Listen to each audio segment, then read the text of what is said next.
Hello, everyone. So our RRL campaign is keep going on, and it has a very good momentum. Today, I'm going to be recording my speech, which I have prepared for the delegation, which we took it to the City Hall on the 31st of the January. On that day, I was only able to complete 60% of my speech over there because of the shortage of the time, because we usually get only the 5 minute window, because RRL program is such a huge program. So we have to be cover all these points, and since that program was launched in the January 1st, it has a tons of discrepancies. So I try to squeeze my speech into the 5 minute, which is very impossible. Hence, I was not able to complete the full speech during the delegation. So I'm taking this opportunity. So I'm recording this video so that ensure that City Hall reads it, because the purpose of the delegation is anyway that was a one directional, right? We were not able to ask the questions. They can ask us a question, because since that program has started, we were always looking for the bi-directional talk, and which was never facilitated by the city, and that was very unfortunate. The day what we are living in the 2024, and where we are enchanting about the democracy everywhere, because when these kind of the laws are coming, it is just said that because yes, we have done the delegation, because we look at the chronicle orders, there was no public meeting was held. So this is a very like a blunt lie, which is putting on the front of the Brampton citizens, telling that they have the public consultation was done prior to bringing this in effect. Unfortunately, that was not true. So I'm not going into that kind of the debate in this specific video, but definitely I'm looking forward an opportunity to sit with the city to have a discussion where we can have the bi-directional conversations.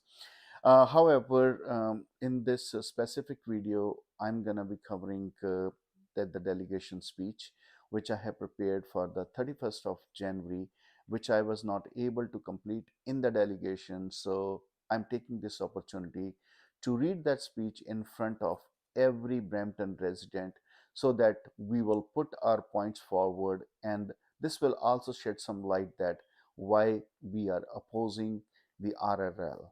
Members of councils and the Brampton residents, my name is Ravi Sohal. I see myself as a first responder to the questions of the rental licensing programs, legitimacy and effectiveness, who also took time to study pros and cons in detail. I am speaking on the behalf of 7,000 residents who have signed the petitions. As of now, we have a 7,300 plus signatures, because when it was on the 31st of December, it was 7,000. So I attempted to educate the city on what I genuinely believe will be the consequences for the tenants and the landlords resulting the implementation of the RRL, hence pilot program put on shelf. On the other hand, council members are picking apart the faulty flawed logic and the weak argument profound for implementing this program. Resident consultation was minimal after launch. Now the city is going on the media outlet to market their RRL baby, where they were have these platforms to describe about the program before the launch. City never once provided independent objective and the quantifiable data to justify that the program's significance. This is a very important question we are asking from the city. City is only saying that it is we are bringing in the city for the health and safety of the tenants, and also to bring the property standard. The how answer is not there, because nobody has provided. Look at all the city videos, look at their documentation, there is how answer is not provided. It is acknowledged by the council member in my face-to-face meeting that they were not aware of the requirements clause and the cross impact assessment of the program even after it was launched as the pilot project. I raise my serious concern for the city of Brampton regarding the lawmaking practices in the darkness. How can the council member agree to vote for the city policy when it was unbaked? Brampton has the highest property taxes rate compared to the neighboring cities. Despite Brampton is unable to achieve the property bylaw enforcement objective without recovering the additional cost from the people that provide the fundamental foundations upon every municipality and the social society is built. Since it is a laundry list of the concern in regard to the RRL, it is hard to decide where to start. Let me shed some light on the major discrepancies. The first one is illegal basements. The major objective, the RRL was mentioned by the city to find the illegal rental units. Illegal word is a very vague here. Let me clarify. The city might meant by the dwelling do not comply with the building and fire codes. My primary concern revolve around the fact that targeting the legal basements with the RRL program may not effectively address the problem of non-compliant basements. I believe that the owners of the non compliant basements may be the less inclined to apply for the license as it could invite unwanted attention and scrutiny. Consequently, the city's intended purpose of cracking down the non compliant basements may remain largely unaddressed by the RRL. When even under the RRL, city will rely on the complaints to find the illegal basements. What does the rental licensing will bring to address this problem? Instead of bringing initiatives to encourage the non-compliant basement dwellers to make them compliant with the building code. Number two, redundant inspections, legal dwelling, either originally builder constructed homes or the two dwelling has already undergone through the inspection and have obtained the occupancy permit from the city, a purpose that is equivalent to the rental licensing. Why this redundancy, which will come with the cost? One counselor mentioned in the media that RRL will give landlords acknowledgement to the property standards. In case RRL is only providing the acknowledgement, the city can consider to opening a yearly acknowledgement form. Landlord could then self-declare and acknowledge compliance with these bylaws, confirm that no modification have made in the unit. The city retain the authority to enforce the property standard bylaws without warning. Is that not only the tool the city is looking to achieve in the whole multi-million dollar RRL initiative, which can be achieved by a simple process?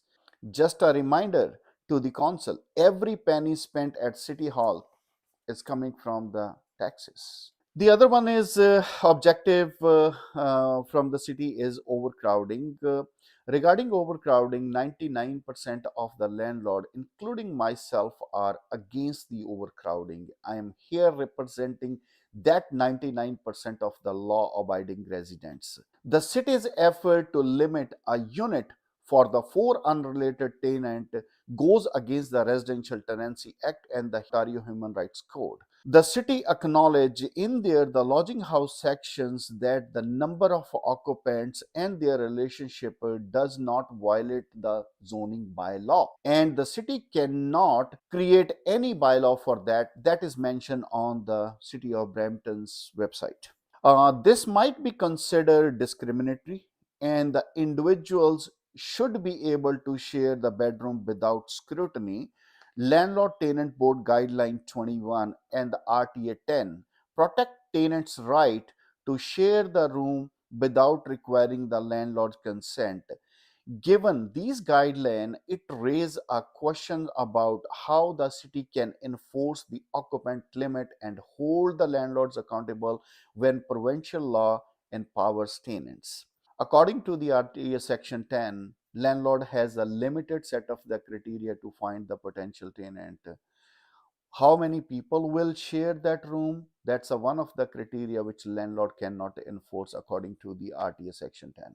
Adding a clause of the four-person in the lease agreement render the agreement null and void under the RTA clause 4. Imposing such bylaws on the legal ground is unjust to the Brampton resident when we cannot enforce on the other side when we having the relationship between the tenant and landlord. Another major concern articulated in the purpose of the RRL is to address the garbage overflow problem. How does getting a license will resolve the garbage overflow problem? Effective leaders find the root cause and fix the problem instead of just making a law and assume that it will make some magic. The city issued only the single bin per property instead of per dwelling when city is well aware there are two dwellings or more than two dwellings on a single property means that each unit will be occupied by the separate family since city has issued the separate occupancy permit for each dwelling. City should consider issuing the garbage when per dwelling instead of the per property. Moreover, the garbage collection is a weekly few years ago, which is now reduced to the frequency of the bi-weekly. Can someone help me to explain how getting a rental licensing can reduce the household garbage volume? Other one is the clause 40 of the residential rental licensing bylaw. Every landlord is liable for the conduct of each tenant and is responsible for ensuring that all tenants comply by all bylaws, including the municipal bylaw. What does it mean?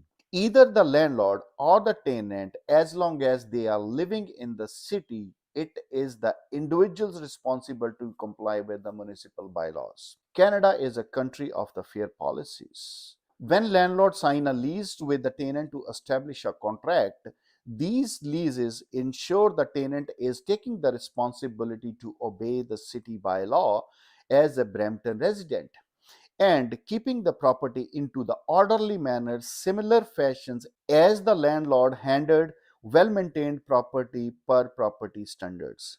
Every individual is responsible for his or her actions. When we cannot be responsible for the behavior of their own family member, it is completely absurd for the city to make the mom and pop landlord to responsible for the code and conduct of their tenants. Other one is the without notice entry. Unconstitutional approach is taken for the forced consent from the landlord. Consent means there is an option of yes and no. Licensing application was not allowed to proceed unless you check the consent radio button, which is a draconian approach. Homeowners' consent is just null and void when RTA protect the tenant's privacy. As soon as we add landlord's consent to city for property access provisions in the lease agreement become null and void and unforceable reasons. Hypocritically, city councillors only targeted the mom and pop landlords and exempted the big corporations and the real estate investment trust company from the rental licensing for obvious reasons. Where program will step into the privacy and the human rights code of the tenant's right, this program will also lead to increase in the rents and discourage the new home buyers coming to the Brampton. On the other hand, when the professional tenants will see this in the favor of the tenants, will high likely increase the count of the rent defaults. Unexpected increase in the population has contributed by the federal policies that blindly open up the door without making any arrangement when they were warned 2 years ago. Now we are facing the consequences. City of Brampton and the Ontario municipalities should study the city of Oshawa, which has voted 5 to 3 to reject the safety committee's proposal to implement the citywide rental licensing program. These rejections ended many potential legal issues, such as not receiving the license of the rent while the tenant occupies the rental unit. City of Brampton and other municipalities should study the city of Oshawa, which voted 5 to 3 to reject the safety committee proposal to implement the citywide rental licensing program. This rejections ended many potential legal issues, such as not receiving the license to the rent while the tenant is occupies the rental unit. Also study the Toronto's rent safety scheme uses the bylaw enforcement officers to conduct building evaluations, audits, and the traditional investigation process of the complaint submitted to the 311. While this is not a license per se, it remains a huge overreach to proactive, invasive municipal enforcement. Law acknowledgement and the enhanced enforcement will help to address the housing, health, and safety issues where licensing is merely a political wrapper. Licensing will not help to resolve anything. If you do the case study of City of Windsor and the City of Waterloo licensing, I urge the council to stop the rental licensing program permanently and brainstorms with the residents to resolve the core problem of the city. Thank you very much.